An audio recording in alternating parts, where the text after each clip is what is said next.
ഈ ചിന്ത എനിക്ക് പലപ്പോഴും ഒരു മോനെ കാണുമ്പോ എനിക്ക് തോന്നാറുണ്ട്, തൊപ്പി എന്ന മോനെ കാണുമ്പോ തോന്നാറുണ്ട്.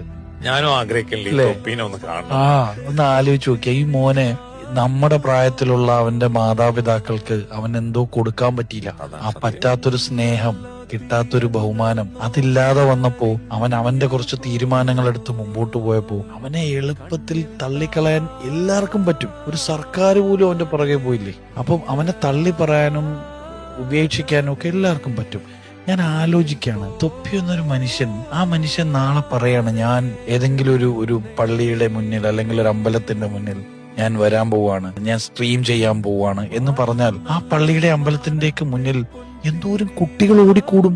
സംശയമൊന്നുമില്ല. ഒരു പുതിയ കാലത്തിൽ എത്ര മതപണ്ഡിതന്മാർ വിളിച്ചാൽ കുട്ടികൾ അമ്പലത്തിൽ പോവും, പള്ളിയിൽ പോവും. സുബഹിക്ക് പള്ളിയിൽ ഇന്ന് എത്ര കുട്ടികൾ പള്ളിയിലുണ്ട്? ഇന്നില്ല പിള്ളേര്. നേരെ മറിച്ച് തൊപ്പി എന്നൊരു മനുഷ്യൻ സ്ട്രീം ചെയ്യാനായിട്ട് അവിടെ വരാൻ പറയാണ്. ഇല്ല, അത് കഴിഞ്ഞ് നമുക്ക് പ്രാർത്ഥിക്കാമെന്ന് പറയാണ്. കേരളത്തിൽ നിന്ന് ജനങ്ങൾ ഓടിക്കൂടും, കുട്ടികൾ ഓടിക്കൂടില്ലേ?